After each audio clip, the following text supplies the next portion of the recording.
Depois, você tem muita ligação com a política e com a educação. Você é professor, você dá aula na rede pública, certo?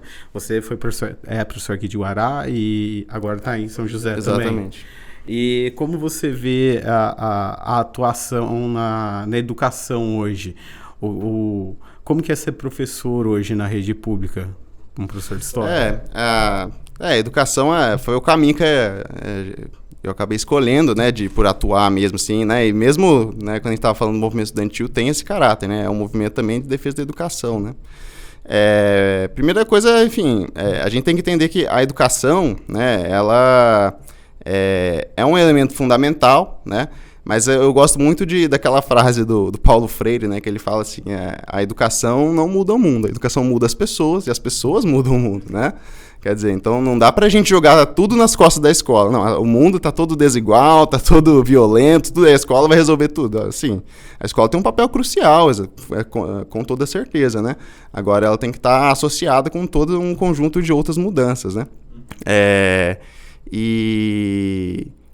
Infelizmente a gente vê muitas limitações, né, no âmbito da educação pública.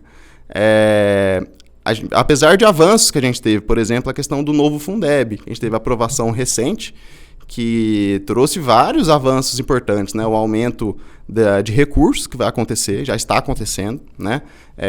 Uma política melhor de valorização dos professores, né? O novo Fundeb estabelece que 70% dos recursos têm que ser direcionados para a valorização dos professores. Então, a gente tem, né, tido também avanços, né? Mas a gente vê que a gente ainda tem uma situação da educação, a Guará ainda é um exemplo disso, né? De que a gente é uma educação que, primeiro, ainda é muito voltada, tem uma influência ainda muito grande numa concepção tradicional de educação, né? É aquela educação, né, que o estudante muitas vezes desconectada da vida do estudante, né? Então a gente precisa avançar no sentido de ter uma educação inclusiva, né? Que é a bandeira do Paulo Freire. Né? Também, claro, exatamente. E a ideia da educação inclusiva, essa é a ideia de uma educação que ela considera, né, as especificidades de cada local, né, de cada território, de cada comunidade, né, sua cultura, os seus, né, e também as questões individuais, né, as necessidades de cada indivíduo, né. Aqui em Guará eu acho que a gente tem muito ainda por avançar nesse sentido de uma educação inclusiva, em outros lugares também, em outros âmbitos também, né.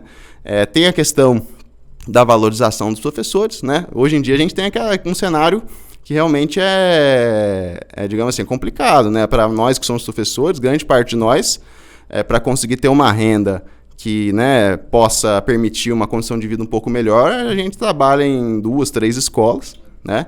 E aí trabalha manhã, tarde e noite numa carga horária de trabalho que é muito puxada, né? Então, a gente precisaria... Isso é uma das grandes questões. Às vezes a gente também debate muitas coisas de melhoria da educação, mas tem coisas que são mais simples, certo? Tem coisas que, por exemplo, você valorizar o professor para ele poder permanecer numa escola, se concentrar naqueles alunos. Nossa, seria um avanço gigantesco.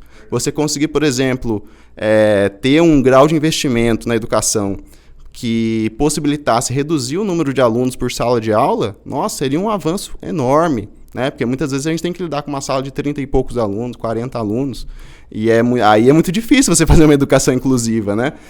E tem muitas vezes tem esse discurso, infelizmente, né? A gente está né, comentando que, né, nesses cenários de polarização e tal, às vezes o pessoal tem dificuldade de divergir, né? É verdade. Que é uma coisa comum, né?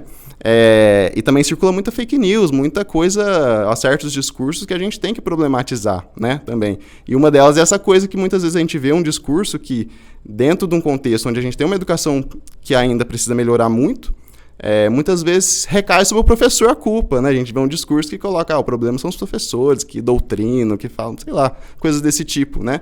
Que, na verdade, são discursos que normalmente vêm de pessoas que não conhecem a realidade das escolas, né? Que, enfim, tem necessidades muito mais prementes ali. E a questão da gestão democrática, né? Eu acho que a gente precisa tentar colocar isso mais em prática. A gente já tem legislação sobre isso, já tem, né, muito discussão acumulada sobre a necessidade da gestão democrática da educação. Mas é preciso avançar ainda mais nesse sentido. Como a gente falou, a gestão democrática, ela possibilita que a comunidade possa também participar, né? A comunidade que a gente fala são né, os pais, são os professores também, que muitas vezes não são ouvidos nas escolas, né? Mas também os estudantes, de alguma maneira, por meio de entidades representativas, como o Grêmio Estudantil, né? Então, tudo isso são coisas que a gente tem que incentivar, né?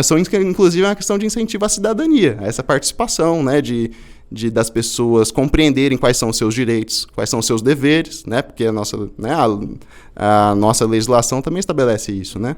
Então, eu acho que esses 3 eixos aí, eu acho que seriam fundamentais para a gente né, valorizando a educação, né? A educação inclusiva, valorizar os profissionais e a gestão democrática. Mas, enfim, eu como professor, eu sou jovem ainda, de certo modo, né? Sou professor há alguns anos, né? É uma experiência muito... apesar, né, das dificuldades que existem, eu também não gosto de romantizar muito a situação, mas para mim é uma experiência muito, muito gratificante mesmo, assim, né? Quando você vê que um estudante consegue, né, problematizar, ele consegue refletir sobre uma determinada situação que ele vive, né, no meu caso, da história, consegue utilizar essa reflexão sobre o passado para também problematizar o presente, né, que é uma tentativa permanente nossa, né? A gente quer estimular a reflexão crítica, que o estudante possa construir argumentos, construir um método de pensar para que ele possa discernir, que ele possa compreender, né, que ele precisa ter cuidado para não cair em fake news, né, que é uma questão fundamental hoje em dia, né? Então é muito gratificante mesmo assim poder participar, né, desse contexto da educação, e eu acho que tem muita gente boa aí trabalhando, pensando, tomando iniciativas também, e acho que a gente tem que avançar cada vez mais aí, né, principalmente na defesa da educação pública, né, que é onde está a maioria dos estudantes, né, dos estudantes de famílias trabalhadoras, né, com menor renda, que eu acho que o Brasil é um país de muita desigualdade, né, eu acho que a escola pública é um fator fundamental para reduzir as desigualdades no Brasil.